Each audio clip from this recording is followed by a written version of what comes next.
izin ke Bang Randi. Jadi antara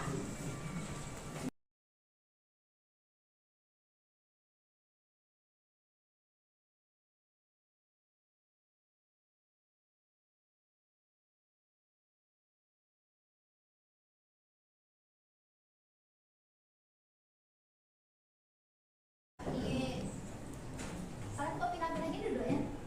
Ya, Bu. Dari Tapi Abi. nggak berpindah hati.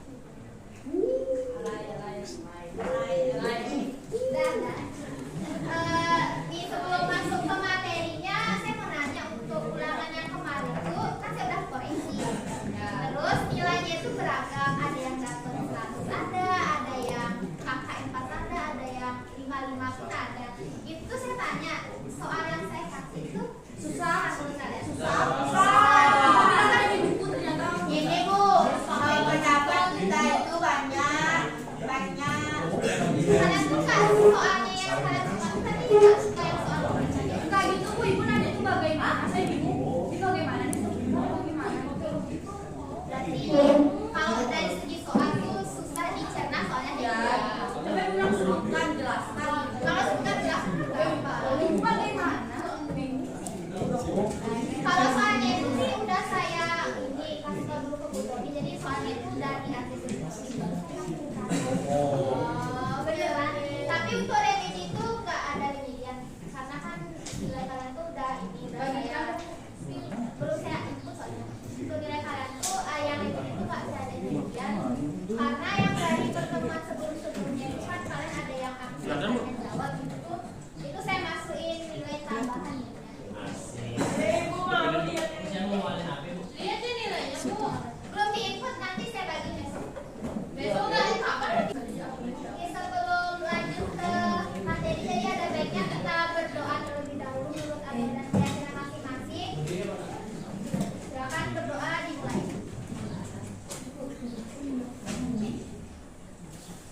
Berdoa selesai. Jadi langsung aja. Yang pertama di sini saya akan memaparkan sedikit tentang tujuan pembelajaran kita hari ini. Yang pertama, tujuan kita mempelajari materi ini yang pertama adalah memahami tentang jenis dan karakteristik bencana alam. Kemudian yang kedua, memahami tentang siklus penanggulangan bencana. Jadi inti dari materi itu merupakan tentang bencana dan bagaimana mitigasinya. Ini saya menampilkan peta, sebuah peta nih. Ada yang nggak tahu nggak? Ada yang tahu di peta apa? Ini udah kelihatan jelas ada merah-merahnya, ada segitiga-segitiganya. Indonesia. Mana Indonesia nih kan? Nggak tahu. Nggak kelihatan ya? Australia. Di Eropa Bu ya? Eropa. Mana? Bu ya, Asia. Masih Asia. Ini fokusnya di sini aja. Itu peta apa nih dari pandangan kalian dari hasil analisis Asia. Dunia. Nah, siapa yang bilang obat tadi? Jadi ini tuh merupakan peta cincin api dunia. Jadi ini tuh merupakan rangkaian gunung api dunia yang berasal dari sini hingga ke sini. Jadi tuh dia tuh sumbernya nanti ada di Samudra Pasifik. Indonesia itu kan yang dilalui kan. Berarti yang Gunung api itu gunung. Ya, itu jalur gunung apinya dari sini. Nah kan kalau Indonesia kan banyak ada gunung apinya kan. Bu, gunung api apa gunung berapi? Gunung berapi sama aja. Ini jalurnya nih. Jadi untuk wilayah yang dilalui sama ini jalur apinya ini dia tuh memang cenderung nantinya akan lebih banyak gunung berapinya. Kemudian nah untuk dampak dari posisi ini tuh pertama kita bahas. Jadi selanjutnya materinya yaitu langsung kita ke pengertian bencana. Jadi ada pengertian bencana menurut Undang-Undang Nomor 24 Tahun 2007 tentang penanggulangan bencana. Ini kenapa kepotong? Emang potong biasanya Bu? Nah, jadi pengertian bencana menurut undang-undangnya itu adalah merupakan peristiwa atau rangkaian peristiwa yang mengancam dan mengganggu kehidupan masyarakat yang disebabkan baik oleh faktor alam dan atau disebabkan oleh faktor non alam maupun faktor manusia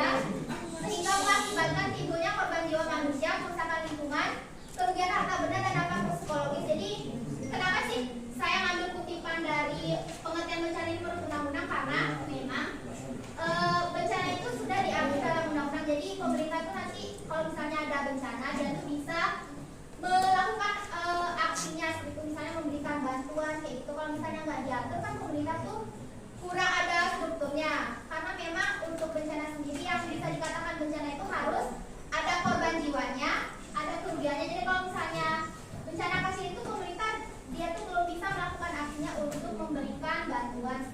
Jadi memang harus ada di undang-undang sendiri.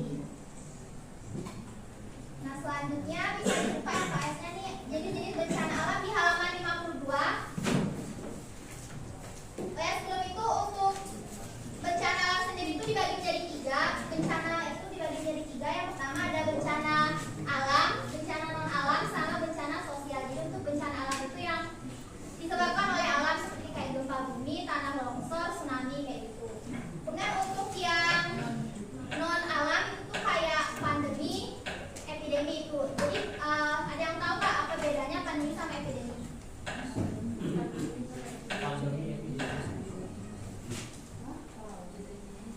Ada yang tahu? Nah jadi untuk pandemi dan epidemi itu berbeda. Jadi itu sama-sama wabah penyakit, cuman penyebarannya itu yang berbeda. Jadi untuk pandemi itu penyebarannya sudah dalam tahap seluruh dunia. Jadi penyebarannya itu sudah terjadi di seluruh dunia. Kemudian untuk epidemi sendiri masih ruang lingkupnya kecil. Jadi yang membedakannya itu adalah bagaimana luasan dari dampak wabah itu. Ya COVID-nya masih nih, ya pandemi. Karena itu udah seluruh dunia. Berarti kalau epidemi itu masih sekitaran negara itu. Ya, misalnya kayak malaria gitu. Ada kan wilayah yang di timur tuh kebanyakan dia tuh ada malaria di situ aja. Jadi nggak menyebar ke seluruh dunia. Berarti kalau flu burung tuh Flu burung tergantung penyebarannya. Semua tuh dilihat dari penyebarannya. Kalau misalnya nih, tapi kan udah mendunia Pak. ya, Tapi pandemi ya?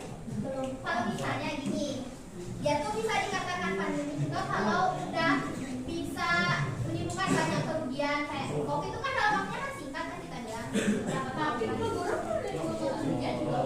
Ya flu burung tuh dia tuh kan udah dari dulu, tapi dampaknya itu tuh ke manusia tuh kayak masih gak sekeras COVID, masih bisa ditahan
Nah, jadi untuk sebelum meletusnya gunung api itu biasanya kayak gitu, dah suhu di sekitar gunung itu meningkat, jadi suhunya lebih panas. Kemudian hewan-hewan yang ada di gunung tuh turun kan panas, di tempat panas. Terus pohon-pohonannya itu layu, kemudian yang ada sebuah mata air biasanya mengering. Dan selanjutnya karakteristik tanah longsor. Jadi tanah longsor itu bisa disebabkan oleh dua faktor. Yang pertama itu faktor alam. Faktor alam itu biasanya dipengaruhi sama kemiringan lahan. Jadi kalau semakin curam lahannya, itu tuh dia tuh lebih gampang longsor karena kan kemiringan lahan itu berpengaruh. Kalau misalnya semakin landai ya gimana longsor kan landai terlalu tinggi ya. Apa sih bahasanya deket nih? Apa deket? Deket kayak apa ya? Landai itu landai. Deket. Deket tuh. Deket deh. Oh, deket dulu. Ya dari kayak gitu. Kalau misalnya mana tuh ya pada dan tanah longsor tuh kalau disebabkan oleh hal kayak gitu dari topografinya, dari kemiringan lahan. Kalau oleh manusia biasanya terjadi karena penebangan liar, penggundulan hutan, itu kayak pemanfaatan lereng-lereng itu biasanya kurang sesuai. Makanya kalau di lereng itu bikin sawah itu kan ada daerah sharing. Daerah sharing itu berguna untuk menghindari terjadinya Tanah longsor.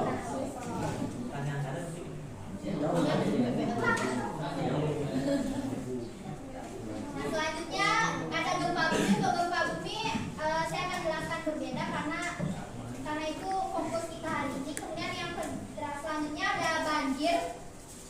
Ini kan udah dijelaskan sedikit kalau banjir itu biasanya sama juga terjadi karena dua faktor. Yang pertama faktor alam, yang kedua faktor manusia. Jadi faktor alam sendiri itu karena curah hujannya intensitasnya sangat lebat. Karena kan untuk tanah ataupun daerah aliran resapan itu kan perlu waktu untuk meresap air itu. Jadi kalau misalnya nih hujan lebat terus-terusan, kayak gimana caranya daerah resapan aliran itu meresap airnya? Jadi kan perlu waktu. Jadi kalau misalnya intensitas hujannya tinggi, itu tuh akan sulit diserap airnya, jadi bisa banjir. Untuk yang disebabkan oleh manusia, kalian kan tahu sendiri kayak buang sampah sembarangan.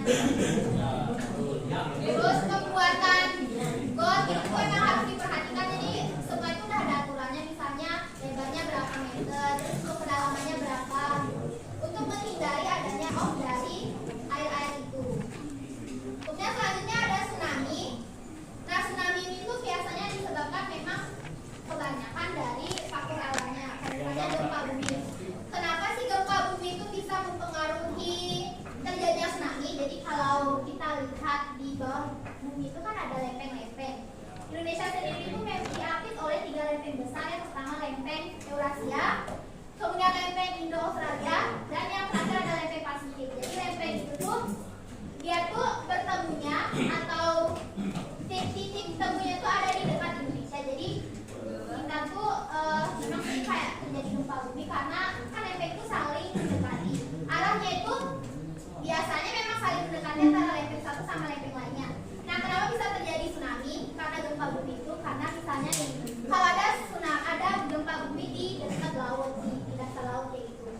Terus biasanya kedalamannya dangkal di bawah 30 meter.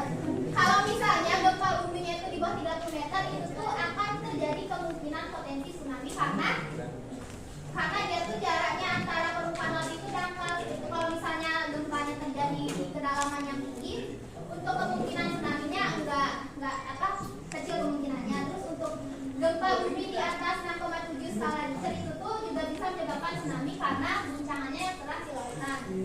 Makanya gempa bumi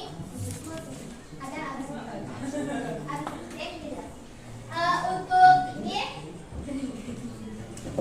biasanya. Kemudian untuk yang tsunami itu sendiri kan kayak di Aceh itu ya. Nah, di Aceh itu kan gempanya cukup tinggi kan skala Richternya itu, makanya terjadi tsunami gitu. Dan untuk selanjutnya itu ada gimana? Lempeng.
Selanjutnya ini ada video tapi nggak ada suaranya.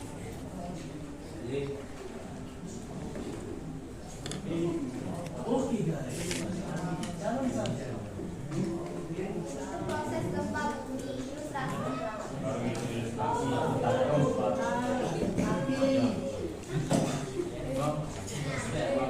Barang-barang yang diilustrasikan.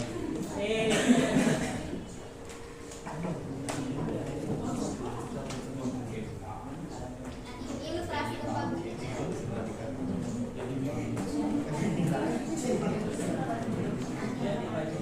Ini tadi yang nanya gimana bentuk lempeng tuh ilustrasinya kayak gini. Ini tuh lempeng 1, ini lempeng 2.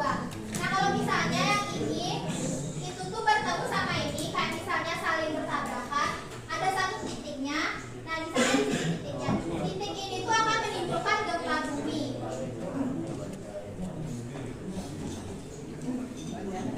Kita lanjutin. Lempeng tektonik 1, lempeng tektonik 2.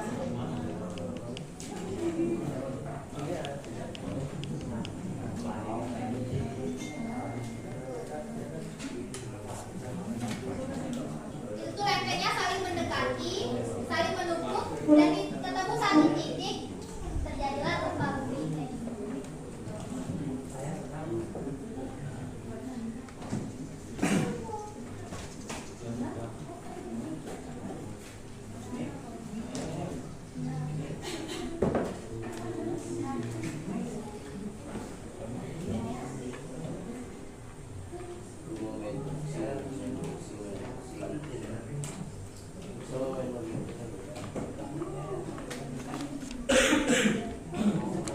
Biasanya gempa bumi yang pertama itu tuh akan ada susulan selanjutnya. Jadi makanya kenapa gempa bumi yang pertama itu sangat mempengaruhi gempa bumi yang kedua atau gempa bumi susulan, karena gempa bumi susulan itu asal muasalnya dari gempa bumi yang pertama. Jadi kalau misalnya gempa bumi yang pertama susulannya biasanya cenderung juga besar.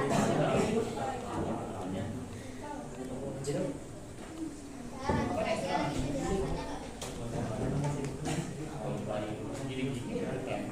Nah nih, ini tuh merupakan 3 lempeng besar yang ada di dunia. Yang pertama ini lempeng Eurasia, kemudian Indo Australia, dan ada lempeng Pasifik. Jadi pergerakannya, yang ini Eurasia itu pergerakannya itu ke arah selatan, ke sini, kemudian kayak gini. Ini kan luasnya lempeng Eurasia arahnya ke selatan. Kemudian untuk lempeng Indo Australia biasanya arahnya itu ke utara. Jadi kalau misalnya yang di sini bergerak ke selatan dan kemudian yang di sini bergerak ke utara, biasanya itu akan terjadi penumpukan atau bertabrakan lempeng ini. Kemudian biasanya kayak di sini tuh terjadi gempa biasanya. Kemudian untuk Pasifik sendiri, lempeng Pasifik biasanya arahnya itu ke arah barat. Ini kan ada panah-panahnya nih. Makanya Indonesia itu khususnya wilayah Sumatera, Jawa, dan juga Nusa kayak gitu tuh sering terjadi gempa bumi, karena selain adanya dilalui jalur cincin api Pasifik, dia itu merupakan daerah pertemuan lempeng ini, kedua lempeng ini. Kemudian untuk daerah kita sendiri, nah nih di Bali nih, ini kan Kepulauan Bali, lihat. Terus ini tuh ada di situ namanya patahan Flores. Jadi patahan Flores ini dia itu pernah menyebabkan gempa bumi besar di daerah Bali, khususnya di Bali Utara pada tahun 1815. Nah, pada tahun itu tuh di Bali Utara itu ada gempa bumi yang cukup besar, dan itu untuk orang tua itu biasanya nyebutnya dengan istilah Ganjil Bali, karena memang gempanya itu dahsyat kan. Kemudian selain tahun 1815, tahun 1976 itu tuh ada gempa di Sergit kan. Mungkin bapak kalian tahu kan? Oke, saya ceritain. Berapa sekali lihat tuh? Bapak saya ceritain. 9,5. Pokoknya besar ya, dari Batal. ada tsunami-nya kan pada tahun itu. Iya, penyebabnya kenapa di daerah Bali Utara itu sering terjadi gempa besar, karena ini patahan yang ada di utaranya ini itu merupakan patahan perpanjangan dari lempeng Flores itu. Dan yang dari saya dapatkan di perkuliahan itu memang gempa yang besar-besar itu ada kemungkinan terjadi di beberapa tahun ke depan. Karena kan yang pertama itu tahun 1815,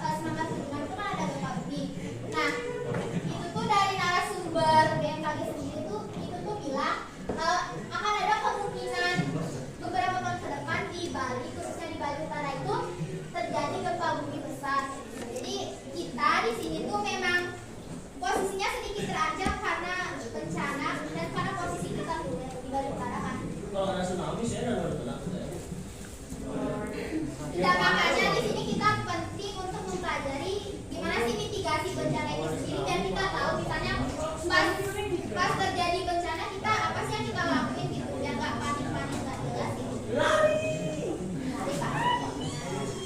Pak. Selanjutnya kita masuk ke siklus penanggulangan bencana. Jadi siklus penanggulangan bencana itu pertama dimulai dari manajemen penanggulangan bencana. Jadi manajemen penanggulangan bencana itu kayak bagaimana sih pengelolaan kita terhadap dalam menghadapi bencana itu sendiri, bisa ada mitigasi, kemudian pencegahan, dan juga bagaimana cara kita mengelola kehidupan kita setelah adanya bencana. Kayak gitu. Kemana?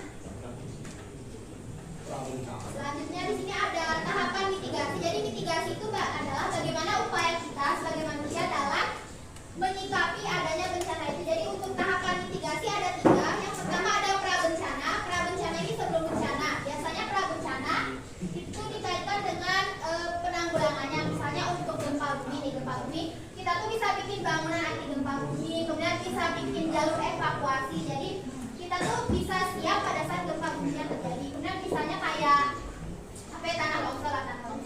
Untuk tanah longsor tuh kita bisa menghindari membangun rumah di areal yang lerengnya terjal. Kemudian kita bisa ngasih edukasi ke masyarakat kayak apa sih bahayanya kita menebang pohon gitu. Bisa ngasih pencerahan kepada masyarakat yang nakal-nakal gitu. Kemudian banjir kayak gitu kita bisa bikin saluran air yang lebih luas biar nantinya banjir itu nanti enggak terjadi gitu. Kemudian untuk saat bencananya, saat bencana ini biasanya yang paling susah untuk kita laksanakan karena kan udah bencana kan kita panik kan.